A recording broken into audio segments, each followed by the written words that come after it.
మనకు సపరేట్గా కుకింగ్ చేయాలంటే గ్యాస్ అనేది చాలా ఎక్కువ అవుతుంది కదండి. గ్యాస్ కూడా చాలా ఇబ్బందిగా ఉంది కదా, అందుకనేసి ఇప్పుడు నేను ఒక పెద్ద సైజు కుక్కర్ అయితే తీసుకున్నాను. ఆ పెద్ద సైజు కుక్కర్లో మనం ఎలా పెట్టాలో చూపిస్తున్నాను చూడండి. ముందుగా నేను అడుగున అయితే ఇంకా వాటర్ వేసాను. ఈ గిన్నె కదలకుండా దీంట్లో కూడా కొద్దిగా వాటర్ వేసాను. ఇప్పుడు మనము వేడి నీళ్ళు వేసినప్పుడు కొద్ది గిన్నెల కింద అనేటివి నల్లగా అయిపోతాయి కదా, అలా కాకుండా కొద్దిగా నిమ్మ చెక్కలు కూడా వేసామనుకోండి గిన్నెలు అనేటివి నల్లగా అవ్వకుండా బాగా నీట్గానే ఉంటాయి. ఇలాగ వేసిన తర్వాత మనకు సరిపోయినట్టుగా రైస్ అయితే ఇక్కడ పెట్టేస్తున్నాను. ఈ విధంగా అయితే ఇప్పుడు మనకు సరిపోతుందా లేదా గిన్నె అనేది నేను గ్యాప్ చూసుకుంటున్నాను. గ్యాప్ చూసుకున్న తర్వాత ఇవి ఉన్నాయి కదా, మొత్తానికి పొటాటో పాన్ మొత్తానికైతే ఇంకా ఒక దాంట్లోనే నాకు కుకింగ్ అవ్వాలా, అందుకనేసి నేను సరిపోయినట్టుగా అయితే నేను చూసుకుంటాను. ఇది మాత్రం పట్టలేదనుకోండి మరి కింద గిన్నె అనేది కొద్దిగా మారుస్తాను. ఇప్పుడైతే మొత్తానికి నేను సరిపోయినట్టుగా అయితే ఇంకా ఇక్కడ చూపిస్తున్నాను. మరి మనకు కుక్కర్లో మాత్రం ఇక్కడ ప్లేట్ పెట్టిన తర్వాత అడుగు నుండి మనకు చిన్న గ్యాప్ అంటూ ఉండాలి ఎప్పుడైనా కానీ సరే.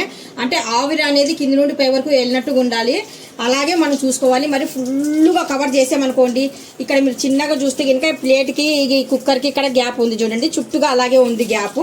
ఇప్పుడు మూత పెట్టిన తర్వాత మనకు సరిపోతుందా లేదా అది కూడా నేను చూపిస్తాను.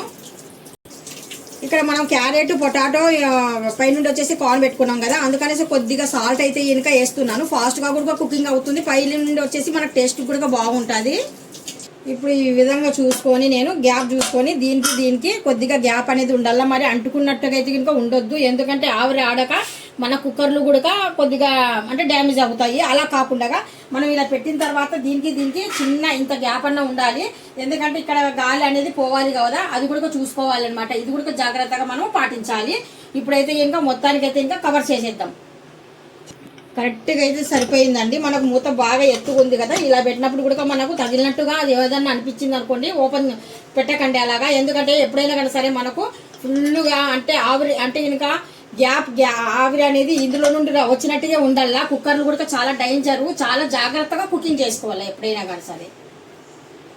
ఇప్పుడు స్టవ్ వెలిగించేసి స్టవ్ మీద పెట్టేద్దాం. మొత్తానికైతే కుకింగ్ అయిపోతాయి, మన గ్యాస్ కూడా సేవ్ అయిపోతుంది. పెట్టేటప్పుడు కొద్దిగా జాగ్రత్త.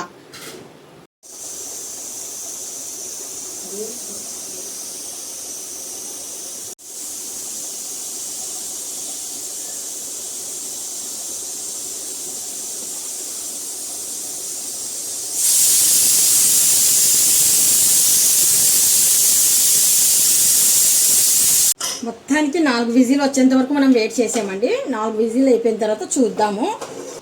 ఇప్పుడు ఇలా కిందికి దింపేసి ఆవిరి ఉందా లేదా చెక్ చేసి చూస్తున్నారు కదా ఎంత చక్కగా బాగా బాయిల్ అయినాయో, సూపర్గా బాయిల్ అయిపోయినాయి కదా. మన కింద రైస్ కూడా బాగా ఉడికిపోయి ఉంటుంది, అది కూడా చూద్దాం డౌట్ ఉంటే. ఇప్పుడు చాలా అంటే చాలా వేడిగా అయితే ఉందండి. మనం దీనిపైన వాటర్ వేయలేదు, అయినా కానీ సరే ఆవిరితో వాటర్ అనేది మనకు కింద ఉన్న అడుగునున్న వాటర్ కూడా పై వరకు వచ్చేస్తుంది. చూస్తున్నారు కదా. ఇప్పుడు నేను చాలా అంటే చాలా జాగ్రత్తగా అయితే తీస్తున్నాను. వేడిగా ఉంది కదా రైస్, చూస్తున్నారు కదా. మనకు ఇక్కడ రైసు కుక్ అయిపోయింది.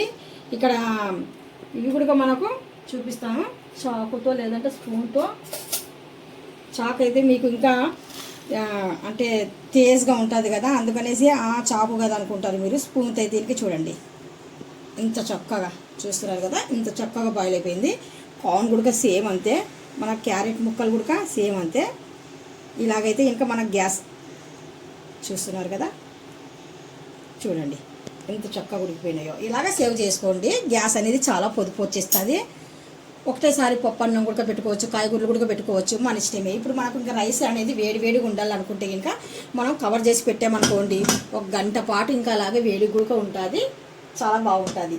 ఈ వీడియో మీకు డెఫినెట్గా నచ్చే ఉంటుంది. నచ్చినట్టుగా అయితే లైక్, షేర్, కామెంట్, సబ్స్క్రైబ్ అయితే అస్సలు మర్చిపోకండి. ఒక లైక్ ఒక షేర్ అనేది ఒక 10 మందికి అవసరం ఉన్న వాళ్ళకి ఇలాంటివి యూస్ఫుల్ అవుతాయి. Thank you so much. Allah Hafeez.